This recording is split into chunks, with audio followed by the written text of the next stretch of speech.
نحمده ونصلي على رسوله الكريم اما بعد فاعوذ بالله من الشيطان الرجيم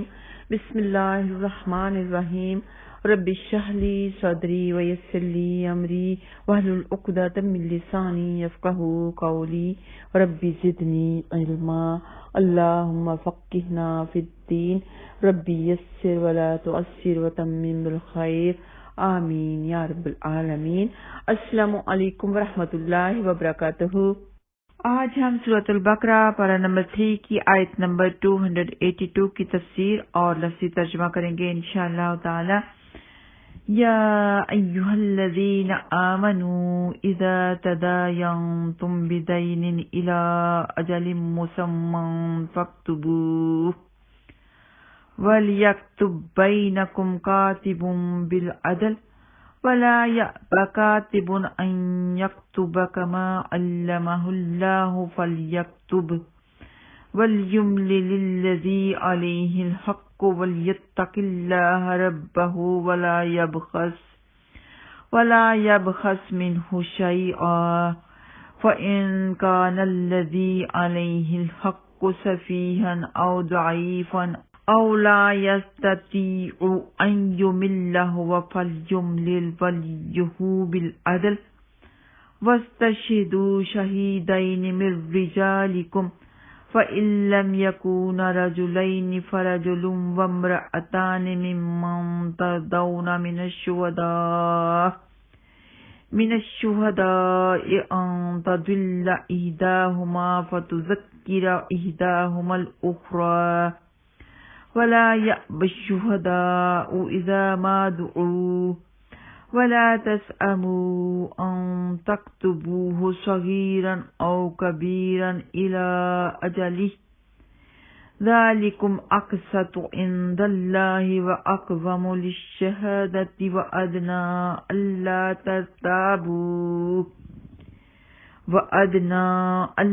ترتابوا إلا أن تكون تجارة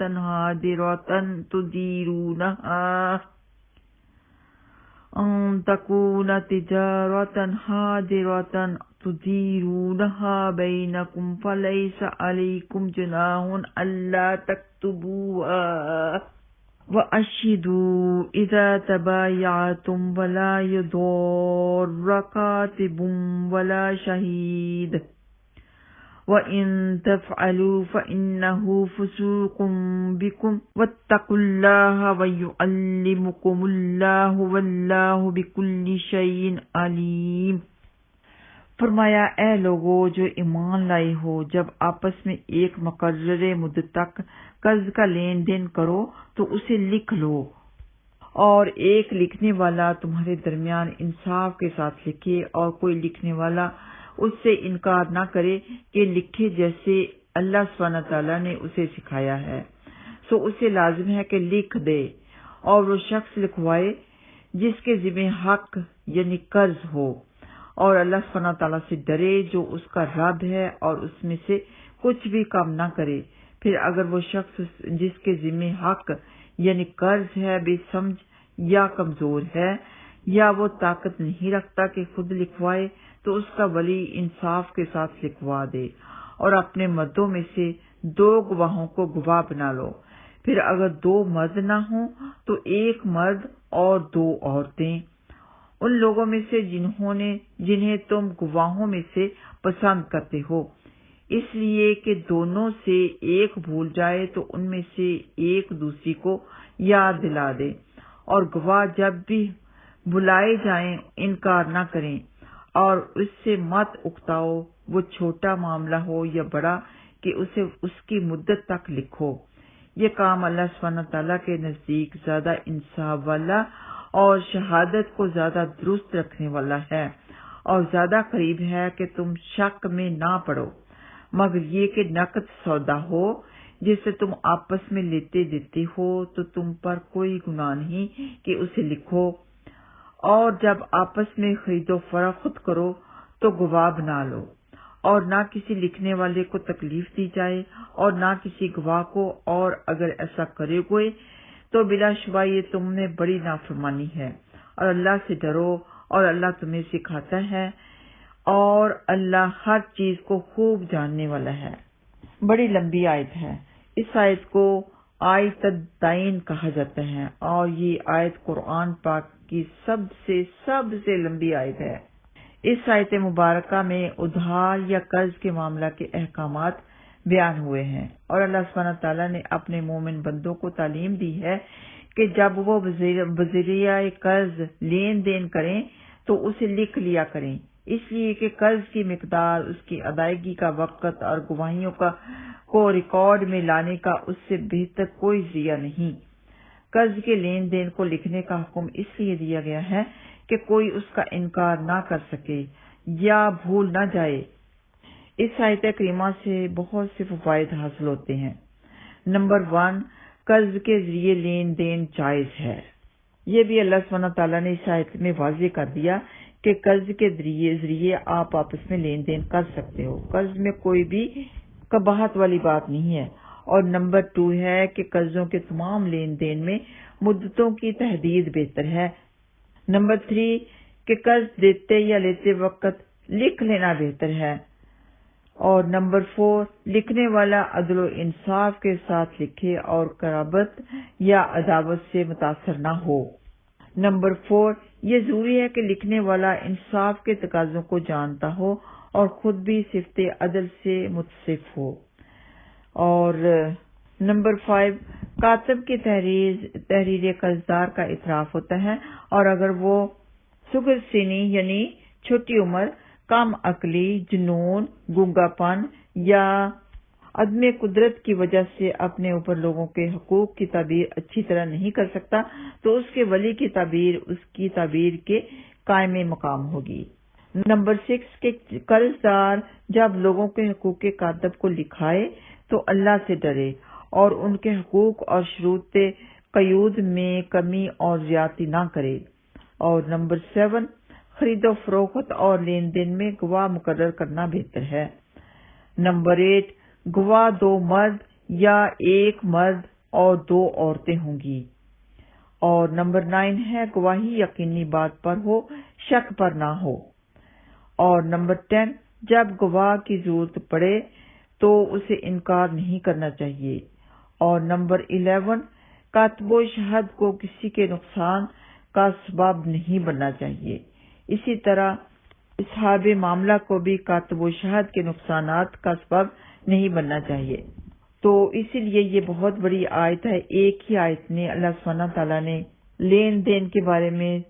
سارے کا سارا واضح طریقہ بتا دیا، جس کی وجہ سے کوئی فتنہ فساد، کوئی لڑائی جھگڑا کچھ نہیں ہو سکتا۔ کتنا ہی خوبصورت طریقہ ہے، اگر ہر ایک کوئی اس طریقے پر عمل کرے تو کبھی فتنہ فساد لین دین کے معاملے میں نہ ہو۔ لیکن بہت ہی کم لوگ ہوں گے جو یہ پورے کے پورے لین دین کے بارے میں اس آیت کے اوپر عمل کرتے ہوں گے۔ اللہ سبحانہ تعالیٰ ہر ایک کو ہر ایک آیت پر کرنے کی اور خاص طور پہ اس آیت پر عمل کرنے کی توفیق عطا فرمائے۔ اور لین دین میں بھی 2 گواہ ہوتے ہیں، نکاح کے وقت بھی 2 گواہ ہونے ضروری ہوتے ہیں۔ سیدنا عبداللہ بن مسعود رضی اللہ تعالیٰ عنہما بیان کرتے ہیں کہ رسول اللہ صلی اللہ علیہ وسلم نے فرمایا یقیناً کوئی چیز ادھار دینا نصف صدقہ کے برابر ہے۔ یہ مسند احمد میں موجود ہے۔ کسی کے ادھار دینا بہت بڑا ثواب ہے۔ کسی کی ضرورت پوری ہو جاتی ہے اور جب اس کی ضرورت پوری ہو جاتی ہے اور جب اس کے پاس پیسے ہوتے ہیں تو وہ ادھار واپس بھی کر دیتا ہے، لیکن دینے والے کے لیے صدقہ بن جاتا ہے۔ اور سیدنا ابو ہریرہ رضی اللہ تعالیٰ عنہ بیان کرتے ہیں کہ رسول اللہ صلی اللہ علیہ وسلم نے فرمایا جو شخص لوگوں کے اموال ادائیگی کے ارادے سے لے تو اللہ سبحانہ تعالیٰ اس کی طرف سے ادا فرما دیں گے، اور جو ہلاک کرنے کے ارادے سے لوگوں سے اموال لے تو اللہ سبحانہ تعالیٰ اسے ہلاک کر دیں گے۔ یہ بخاری میں موجود ہے۔ یعنی جو انسان کسی سے ادھار اپنی ضرورت کے وقت لے لیتا ہے اور ارادہ کرتا ہے کہ میں اسے ضرور واپس کر دوں گا تو اللہ سبحانہ تعالیٰ بھی اس میں اس کی مدد فرماتے ہیں۔ اور اگر کسی سے ادھار لے بھی لیا جائے تو سون از پاسبل اسے واپس کیا جائے، کیونکہ جس کے اوپر قرض ہوتا ہے خدا نخواستہ اس کی جب موت ہو جاتی ہے تو اس کا جنازہ اس کا ادھار چکائے بغیر نہیں ہوتا۔ سیدنا ابو ہریرہ رضی اللہ تعالیٰ عنہ بیان کرتے ہیں کہ رسول اللہ صلی اللہ علیہ وسلم نے فرمایا اگر میرے پاس احد پہاڑ کے برابر بھی سونا ہو تب بھی مجھے یہ پسند نہیں کہ 3 دن گزر جائیں اور اس سونے کا کوئی بھی حصہ میرے پاس رہ جائے سوائے اس کے جو میں کسی قرض کے دینے کے لیے رکھ چھوڑوں۔ یہ بخاری میں موجود ہے۔ اور سیدنا ابو ہریرہ رضی اللہ تعالیٰ عنہ بیان کرتے ہیں کہ رسول اللہ صلی اللہ علیہ وسلم پر ایک شخص کا ایک خاص عمر کا اونٹ قرض تھا۔ وہ شخص تقاضا کرنے آیا تو آپ نے اپنے صحابہ سے فرمایا ادا کر دو۔ صحابہ نے اس عمر کا اونٹ تلاش کیا لیکن انہیں نہیں ملا، البتہ اس سے زیادہ عمر کا یعنی اس سے بہتر مل گیا۔ آپ صلی اللہ علیہ وسلم نے فرمایا یہی اسے دے دو، یعنی بہتر والا اسے دے دو۔ اس پر اس شخص نے کہا کہ آپ نے مجھے پورا حق دے دیا ہے، اللہ سبحانہ تعالیٰ آپ کو بھی پورا بدلہ دے۔ پھر نبی پاک صلی اللہ علیہ وسلم نے فرمایا تم میں سب سے بہتر وہ لوگ ہیں جو قرض ادا کرنے میں اچھے ہوں۔ یہ بخاری میں موجود ہے۔ تو جب آپ کسی سے قرض لیں تو اسے واپس کرتے وقت ان کا شکریہ ضرور ادا کریں، یا پھر واپس کرتے وقت یعنی جو قرض آپ نے لیا ہے وہ آپ جب واپس کر رہے ہیں یا اس سے پہلے یا اس سے بعد میں اس کو کوئی تحفہ اچھا سا دے دیں تاکہ وہ آپ سے زیادہ خوش ہو اور آپ بہترین مسلمان کہلائیں۔ تو اللہ سبحانہ تعالیٰ فرماتے ہیں اسی آیت میں ذالکم اقسط عند اللہ واقوام للشہادہ وادنی الا ترتابوا، یہ بات یعنی لکھ لینا اللہ سبحانہ تعالیٰ کے نزدیک نہایت کرین انصاف ہے، اور شہادت کے لیے بھی یہ بہت درست طریقہ ہے، اس سے تم کو کسی قسم کا شک و شبہ بھی نہیں پڑے گا۔ سیدنا ابن عباس رضی اللہ تعالیٰ عنہما بیان کرتے ہیں کہ نبی اکرم صلی اللہ علیہ وسلم جب مدینہ تشریف لائے تو وہاں کے لوگ پھلوں کی 2 یا 3 سال کے لیے ادھار بے کیا کرتے تھے، تو رسول اللہ صلی اللہ علیہ وسلم نے فرمایا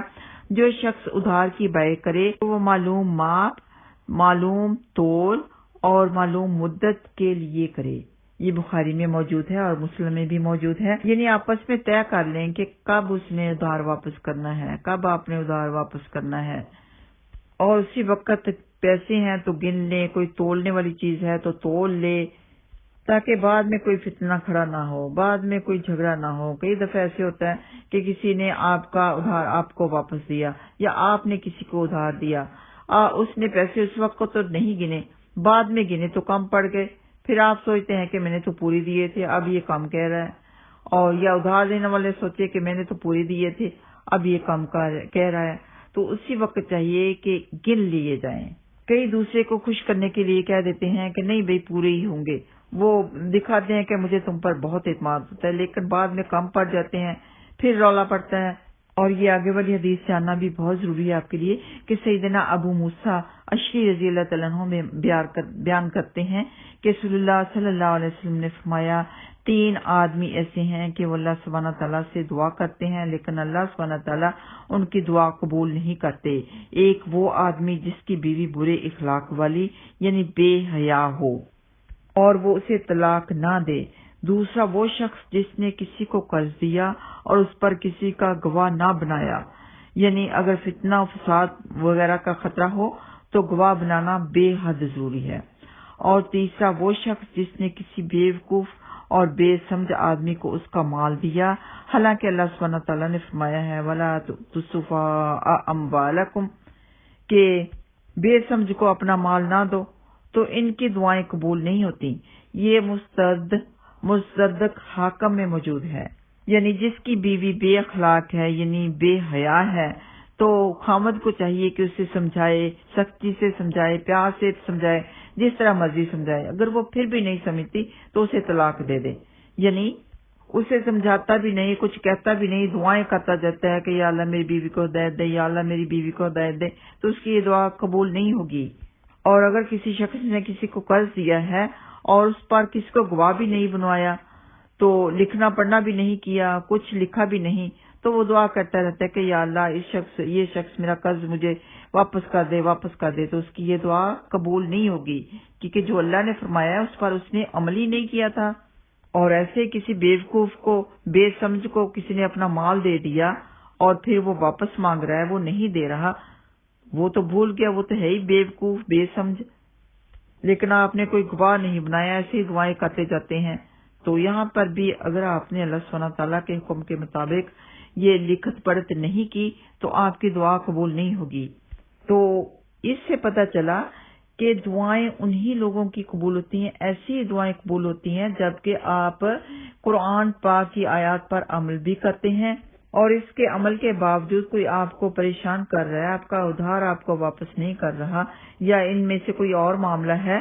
تو آپ کی دعا ضرور قبول ہوتی ہے۔ آپ دعا مانگتے ہیں کہ یا اللہ وہ قرض دار میرا قرض معاف کر، مجھے قرض میرا واپس دے دے، مجھے اب ضرورت ہے، تو آپ کی دعا ضرور قبول ہوگی، کیونکہ اس میں برکت ہوگی۔ آپ نے اللہ سبحانہ تعالیٰ کے حکم کو ماننا ہوا ہوگا، تو جو اللہ سبحانہ تعالیٰ کے حکم کو مانتا ہے اس میں برکت ہوتی ہے، پھر اس کی دعا بھی قبول ہوتی ہے۔ آگے اللہ سبحانہ تعالیٰ فرماتے ہیں کہ وَلَا يَأْبَ كَاتِبٌ أَن يَكْتُبَ كَمَا عَلَّمَهُ اللَّهُ فَلْيَكْتُبْ، یعنی جو شخص لکھنا جانتا ہے تو لوگ جب اس سے لکھنے کے لیے کہیں تو وہ لکھنے سے انکار نہ کرے، بلکہ اسے چاہیے کہ جو لکھنا نہیں جانتا اس پر صدقہ کرے اور لکھ دے، یعنی اس کا لکھنا صدقہ کہلائے گا۔ اس کا ٹائم لکھنے کے اوپر لگا، وہ ٹائم اس کے لیے صدقہ اس کے لیے بن جائے گا، اس کی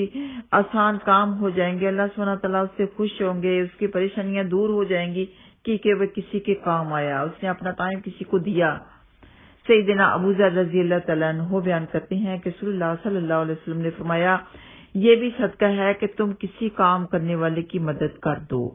یا جو کام کرنا نہیں جانتا اسے کام کر دو۔ یہ بخاری میں موجود ہے، مسلم میں بھی موجود ہے۔ تو آگے اللہ سبحانہ تعالیٰ اسی آیت میں فرماتے ہیں فَإِن لَّمْ يَكُونَ رَجُلَيْنِ فَرَجُلٌ وَامْرَأَتَانِ، یہ مالی معاملات میں گواہی کا نصاب ہے۔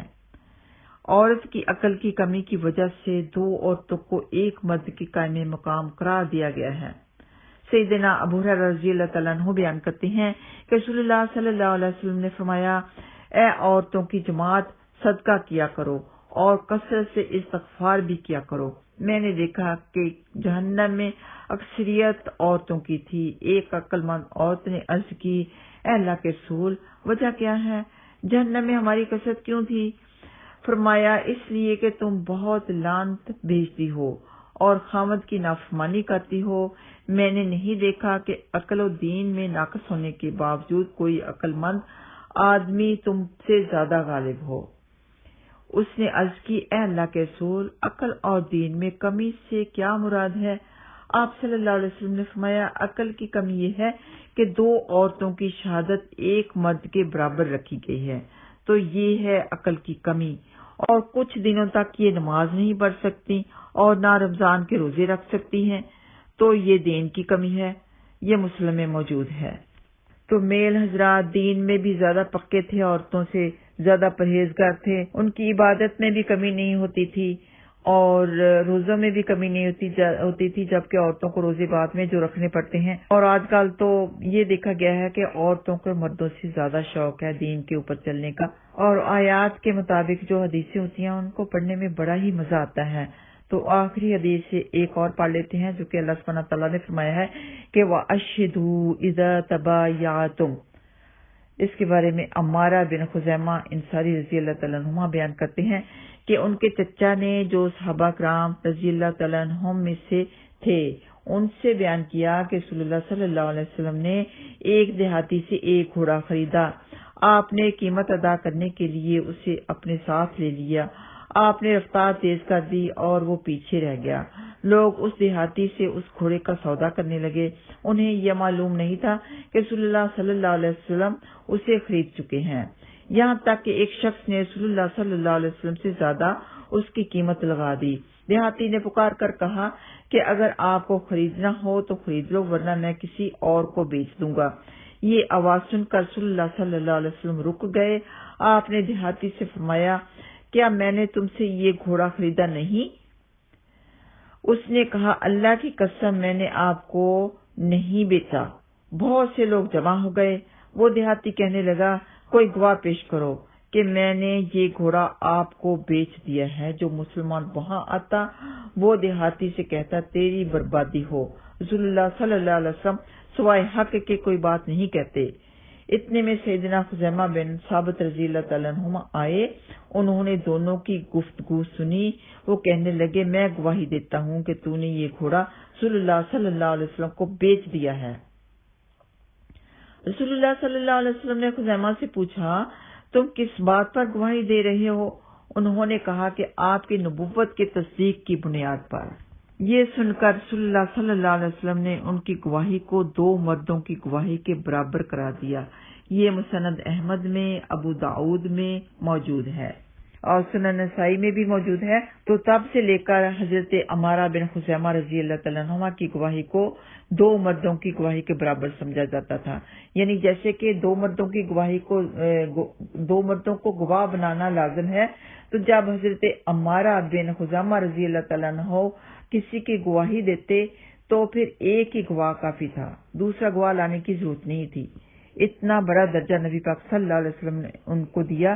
کیونکہ وہ اتنے عقل مند تھے کہ انہوں نے یہ تصدیق کی کہ جب کہ آپ کو نبوت ملی ہے، نبوت سچے لوگوں کو ملتی ہے، جھوٹوں کو نہیں ملتی، اور کیونکہ جھوٹ بولنا گناہ ہے تو انبیاء اکرام کبھی جھوٹ نہیں بولتے، وہ ہر گناہ سے پاک ہوتے ہیں، تبھی تو ان کو نبوت ملتی ہے۔ آئیے آتے ہیں لفظی ترجمہ کی طرف۔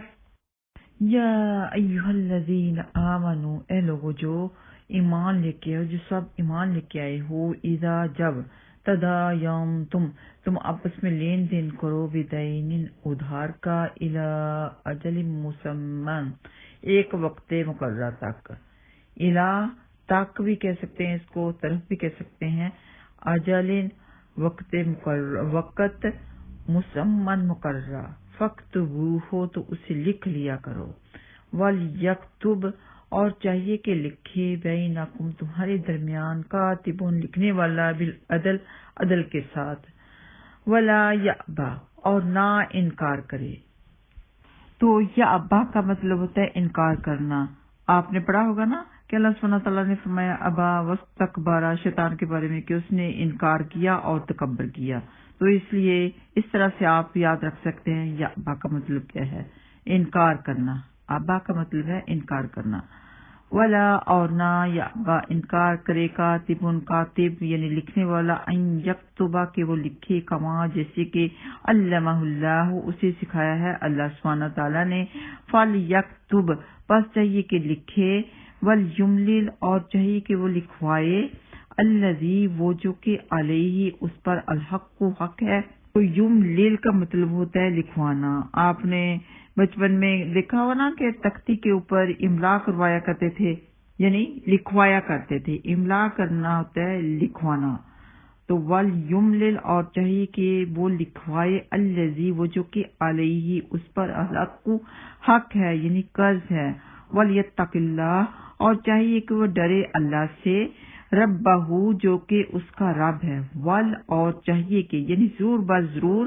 یتقی وہ ڈر جائے، اللہ سے، ربہ جو کہ اس کا رب ہے، ولا اور نہ، یبخس وہ کمی کرے یعنی کنجوسی نہ کرے، مین ہو اس سے، شیئن کچھ بھی، فَإِن پس اگر ہو، فَإِن پس اگر کانا ہو، الذی وہ جو کہ علیہ اس پر، الحق کو حق ہے، قرض ہے، سفیہن وہ نادان ہو، او یا ضعیفن یا وہ کمزور ہو، او یا لا نہیں، یستطیع نہ وہ طاقت رکھتا ہو، ان یمل کہ وہ لکھوائے، ہوا وہ خود، فلیملل تو چاہیے کہ لکھوائے، ولیہ اس کا ولی، بالعدل عدل کے ساتھ، واستشہدوا اور تم سب گواہ بنا لو، شہیدین 2 گواہ، من رجالکم اپنے مردوں میں سے، فإن لم پس اگر نہ، یکونا ہوں، رجلین 2 مرد، فرجل تو 1 آدمی، وامرأتان اور 2 عورتیں، ممن ان سے جنہیں، تردونا تم سب پسند کرتے ہو یعنی جن کے اوپر تمہیں اعتبار ہو،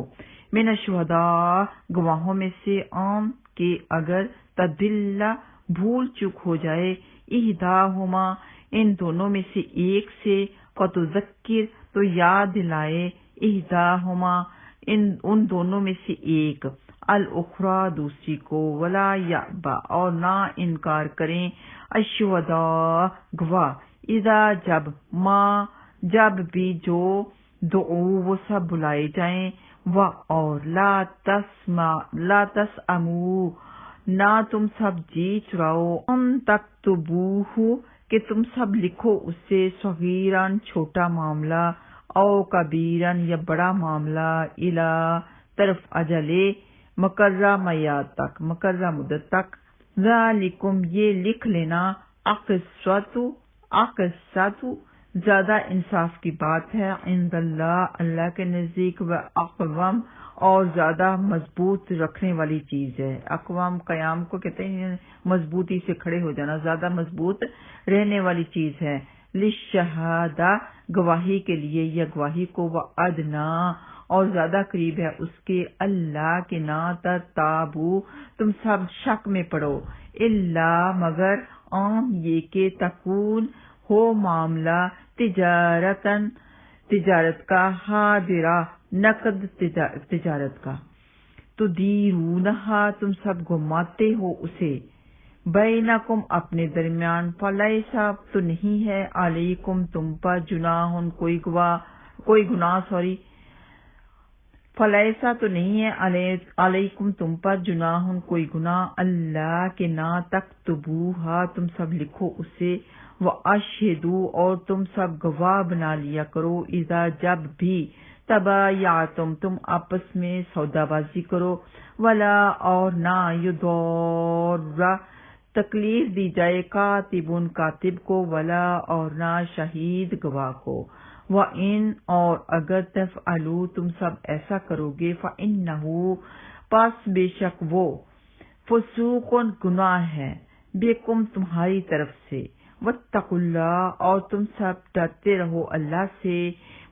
اور یعلمکم اللہ تمہیں تعلیم دیتا ہے مفید باتوں کی، فائدہ مند باتوں کی تعلیم دیتا ہے، واللہ اور اللہ بکل شیء ہر چیز کو علیم خوب جاننے والا ہے، وآخر دعوانا ان الحمد للہ رب العالمین، السلام علیکم ورحمۃ اللہ وبرکاتہ۔